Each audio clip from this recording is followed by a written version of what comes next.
Sabi nila, pati demonyo takot makulong sa preso na ito. Paano ba naman kasi? Kapag pumasok ka dito, hindi ka na ulit makakalabas. Bawal ang bumisita dito. Yung mga inmates, walang unan o kutsyon. Ang kanilang higaan, malamig na bakal.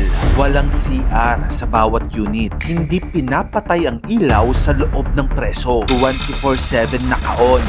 Welcome to SECOT, Centro de Confinamiento del Terrorismo, o sa English, Terrorism Confinement Center. Ito ang mega prison ng bansang El Salvador. Itinayo para sa mga kinatatakutang gang members gaya ng MS-13 at Barrio 18. Ito ang sinasabing pinaka-nakakatakot na kulungan sa buong mundo.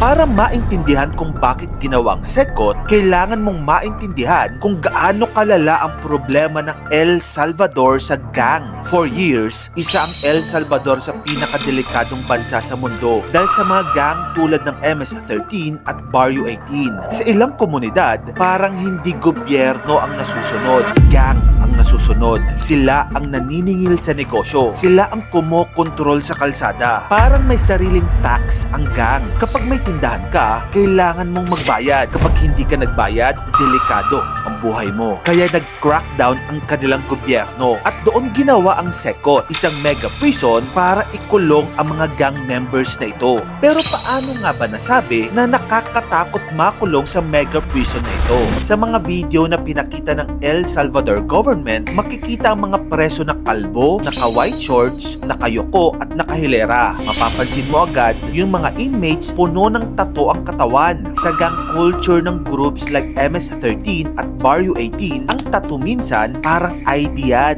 warning sign at symbol of loyalty. Kapag may tattoo na MS or gang symbol sa mukha, leeg at iba pang bahagi ng katawan, ipinapakita ng mga inmates kung anong grupo ang kinabibilangan nila. Sa kondisyon naman sa loob ng preso, mas nakakatakot. Ano ba naman kasi, kapag pumasok ka rito, base sa records, halos wala ka ng planong palabasin pa. Bawal ang ordinaryong bisita dito. Bawal ang cellphone. At yung mga selda dito, hindi normal. Alam mo bang sa isang selda, umaabot ng 80 inmates sa isang unit? Sa sobrang sikip, tinatayang nasa less than 1 square meter lang per square kada preso. Mas mababa pa sa requirement ng United Nations. Tapos yung higaan nila, malamig na bakal. Walang unan. Walang kutsyon. May shared toilets and sinks lang din sila. Walang privacy at walang comfort. Tapos yung ilaw ng buong preso, 24/7 naka-on. Meaning kahit gabi, maliwanag. Wala silang normal na sense of day and night. Wala silang pakialam sa rehabilitation. Purong pagpaparusa. Dito nagiging complicated ang usapan. Sa isang side, maraming Salvadorans ang nagsasabi, finally, safe na ang streets. Pero sa kabilang side, maraming human rights groups ang nagwo-worry. Bakit? Kasi under the state of exception, marami ang naaaresto without normal due process. Napakarami ang reports ng wrongful arrest. May mga pamilya na nagsasabing inaresto ang anak nila kahit hindi naman gang member. May concerns din sa harsh prison conditions, lack of transparency, at walang malinaw kung gaano katagal ang pagkakakulong nila. So yes, SECOT